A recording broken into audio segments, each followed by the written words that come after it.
I wanted to show a chatbot that I'm pretty excited about developing. And chat is a natural platform for a whole generation that use WhatsApp and Messenger. And yeah, they're comfortable on this platform. So the results you're going to get from doing online marketing or engaging with customers is going to be significantly higher. That's the theory anyway. So let's jump straight into the bot. This is for a storage company, a self-storage company that they sell storage in various locations throughout the UK. They've got 10 locations. So people might have a variety of questions like, how does storage work? What can I store? What sizes have you got?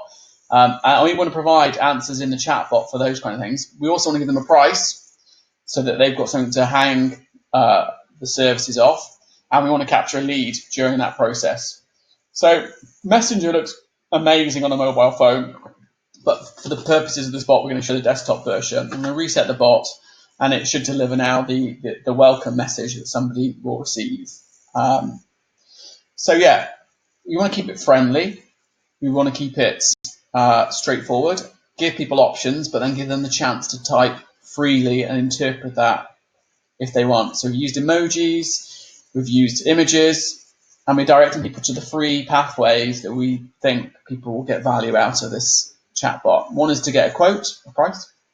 Other one is to go through some structured FAQs. I can just browse all the questions that I've compiled on the website and previous live chats, or something else if they want to speak to someone or just see what else is around. So they might want to ignore this completely. They might not want to they might just want to type. So we need to give people the opportunity to do that. So can I store pets? A ridiculous question, but hopefully the AI will pick up the can I store part of that and now trigger the content block about what's prohibited and what's allowed to be stored in self-storage. So we deliver the content with a human face to make it more engaging, and there's our content block to do with prohibited items. And we've got a natural link again for them at the bottom of it that they can go to. They can go to the more FAQs or something else if they want to keep clicking around. But let's keep typing. Let's type on their phones. So where is the Bristol store? That's pretty, normal kind of question. So hopefully the AI will pick up Bristol and where is, merge the two together and deliver the Bristol block of content. Here we are. It's just off Bath Road. It's opening in August. So that's pretty cool. So they can keep asking questions, and then there's a default block for it if is do you do the conga? That will fire and to try and pull them back onto the pathway if they ask something that's too diverse or that we don't understand. So if they ask, do you do the conga, it should file our default block. I'm not sure I understand.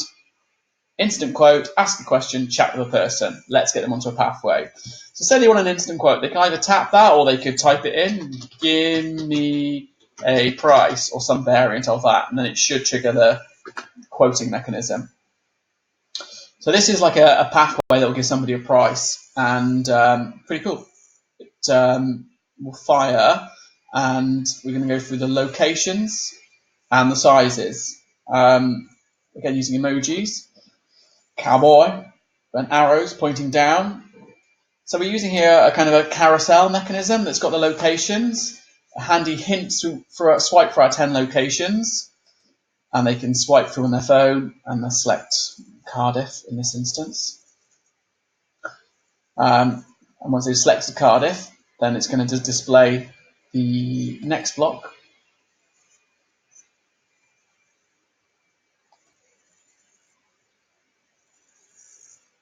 Which is the size, obviously. So we give them a nugget of information once they've chosen a location, so depending on where the Cardiff one is.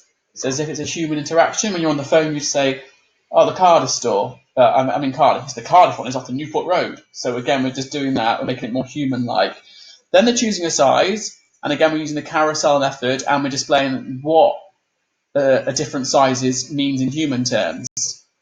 So we've got 75 foot's to one bed, 50 square foot's one bed in two vans, 215 boxes. So let's select the 50 square foot storage. Now I've got the location and the size. This sends off to the website API, and this pulls back a price, and if there's an offer for that particular price. Now, before we're going to give them the price, we're going to ask them for their telephone number. So they can just simply tap it, boom, they don't have to type it in, because Facebook knows that. By tapping it, they're sharing it with us. Or they can type in their preferred mobile number. So let's tap it. That's now shared it with us. So we have now got their name, their telephone number, what location they want, and it will fire off an email to us and a Google spreadsheet document with the lead in. And the customer now has got their price with a special offer for that area. It tells them more about what's there. Great. So they should be happy now with that.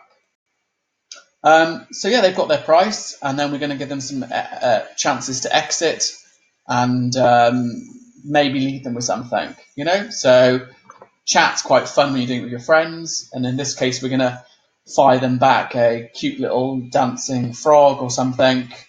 And if they want to go further, they can browse the FAQs and they can watch a comedy video, again, just to provide that kind of level of human personality to it.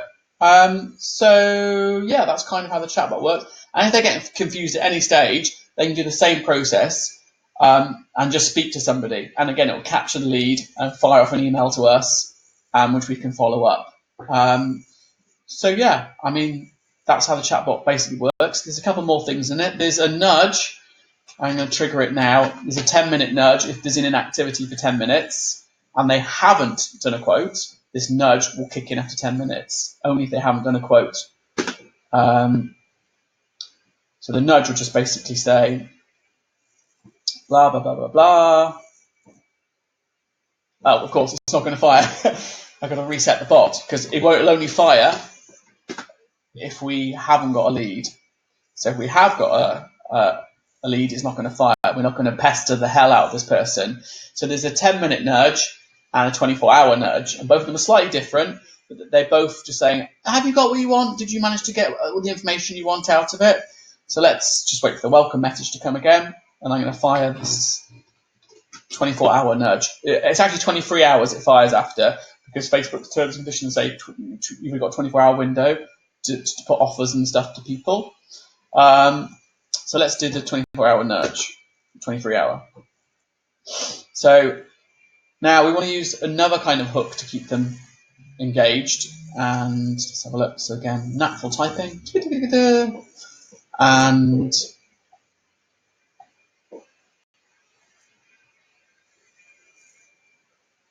just wanted to check you've got everything you wanted. Did I or didn't I? And then if I did, we can. If they haven't, we can give them some more. Let's have a look then. So it should give them an offer or something like that here. If I remember what I did. Oh, it just takes them back to the beginning. But yeah, there is an offer in there after the 10-minute one. So let's have a look. Let's get to the offer one here this way. That's something else.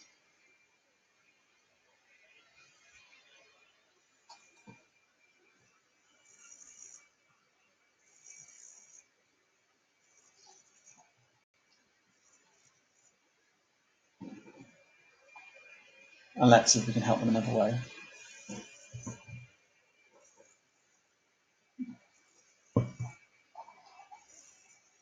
There you are. There's the offer if they want to just override it.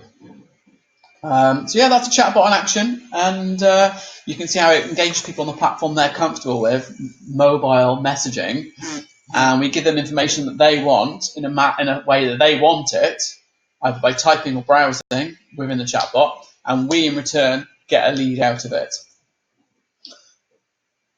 All right, bye.